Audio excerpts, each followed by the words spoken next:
A ver, si pensamos en la Edad Media, ¿qué es lo primero que se nos viene a la cabeza? Seguramente castillos, caballeros y esa idea de una época oscura, ¿no? Bueno, esa es la imagen popular. Pero la historia real es muchísimo más interesante, porque lejos de ser un simple paréntesis de 1000 años, este periodo fue en realidad una especie de laboratorio, una cocina donde se mezclaron los ingredientes que dieron forma a nuestro mundo moderno. Así que, ¿qué les parece si nos metemos de lleno a descubrir esta receta para una nueva civilización?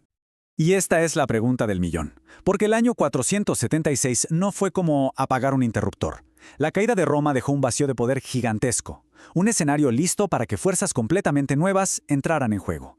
Fue el comienzo de un experimento social, político y cultural que, fíjense, duraría 10 siglos. Y como en toda buena receta, todo empieza con los ingredientes. En este gran caldero europeo se mezclaron tres tradiciones principales. Por un lado, la herencia grecorromana, por otro, los pueblos germánicos y finalmente la fe judocristiana.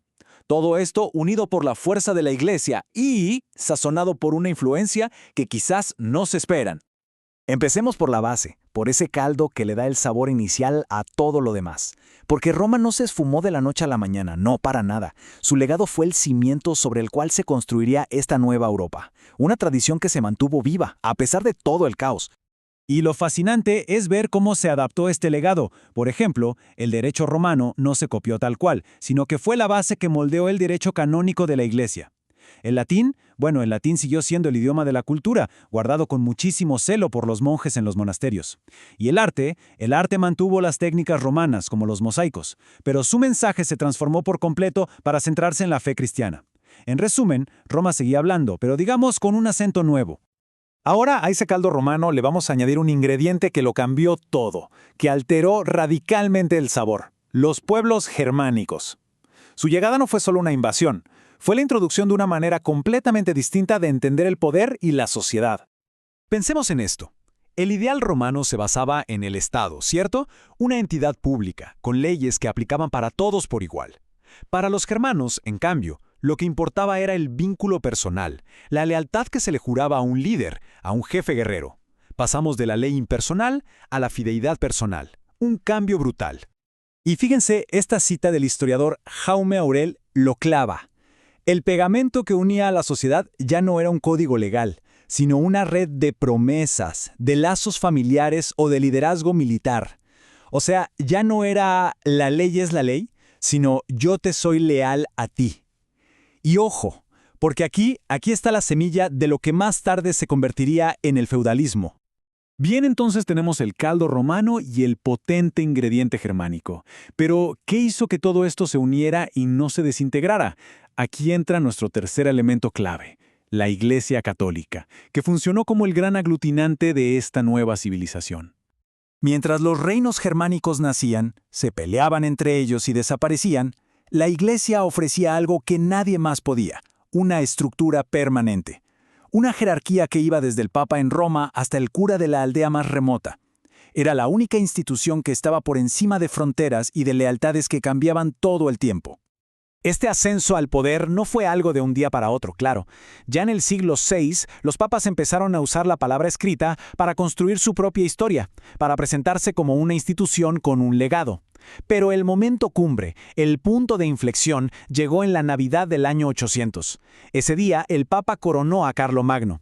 Y con ese solo acto, la Iglesia demostró que tenía el poder de nombrar emperadores. Se convirtieron, como dice la fuente, en hacedores de emperadores. Casi nada. Y su poder se metió en cada rincón de la vida. En lo político, legitimaba a los reyes. En lo económico, acumulaba tierras y riquezas. En lo social, dictaba que cada quien tenía su lugar por voluntad divina y eso no se discutía. En lo cultural, sus monasterios fueron los guardianes del saber. Y en la vida diaria, bueno, desde el bautismo hasta el funeral, la vida entera de una persona estaba marcada por la Iglesia. Pero, momento, que a nuestra receta le falta un toque final. Un ingrediente que muchos suelen olvidar, pero que le añadió una profundidad y una riqueza increíbles: la influencia del mundo árabe. Seguro que hemos oído 1000 veces eso de la Edad Oscura, un concepto que se inventaron después para describir la Edad Media como si hubiera sido un vacío cultural. Pero, como ya estamos viendo, la realidad es mucho más compleja. Y uno de los mejores argumentos contra esa idea es precisamente lo que estaba pasando en el mundo islámico en ese mismo momento. es que, mientras gran parte del conocimiento clásico de Grecia y Roma se perdía en Europa occidental, en ciudades como Bagdad o Córdoba estaba floreciendo. Los eruditos árabes no solo salvaron los textos de Aristóteles, Euclides o Ptolomeo, sino que los estudiaron, los comentaron y los hicieron avanzar. Me encanta esta cita del historiador Jacques Legoff. Habla de un periplo de regreso. Es una imagen genial. El conocimiento griego viajó a Oriente, fue cuidado y enriquecido por el mundo islámico, y luego regresó a Europa, principalmente a través de España e Italia, para volver a encender la llama intelectual. ¿Qué significa este número? 400.000. Pausa. Esa era la cantidad de volúmenes, de libros, que tenía la biblioteca de Al-Hakam II en Córdoba, en pleno siglo X. Para que nos hagamos una idea, era la biblioteca más importante de todo el mundo occidental, sin discusión. Así que eso de Edad Oscura, pues parece que en algunos lugares había bastante luz, ¿no?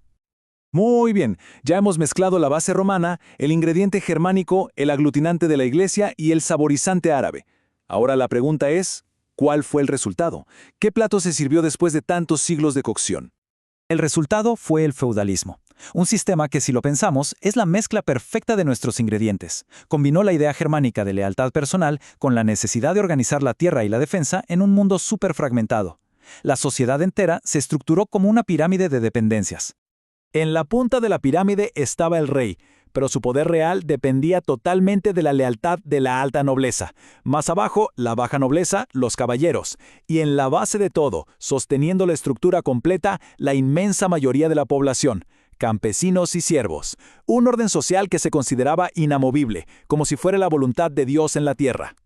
Y para que esto no parezca tan abstracto, escuchen esta descripción de 1247. Esto nos da una idea súper clara de la vida real de un campesino. Sus obligaciones con el Señor marcaban el ritmo de todo el año. La cosecha, la cría de animales, el trabajo, todo era un ciclo de servicio y tributo que definía su existencia de principio a fin. Entonces, para resumir todo este recorrido, podemos ver estos 1000 años en 3 grandes fases. Primero, la Alta Edad Media, que fue cuando los ingredientes se estaban mezclando. Luego, la Plena Edad Media, cuando el sabor se desarrolló y el sistema feudal llegó a su punto máximo. Y finalmente, la Baja Edad Media, cuando el plato ya estaba servido pero empezó a transformarse, dando paso al surgimiento de las ciudades y a una era completamente nueva. Lejos, muy lejos de ser una edad oscura, la Edad Media fue una época de creación, de síntesis. Forjó conceptos como la soberanía basada en la lealtad, sentó las bases de las naciones europeas y gracias a la Iglesia y al mundo árabe, preservó y transmitió un conocimiento que después encendería la mecha del Renacimiento. Así que la próxima vez que pensemos en la Edad Media, quizás valga la pena preguntarse, ¿qué ingredientes de esa vieja receta todavía podemos saborear en nuestro mundo actual?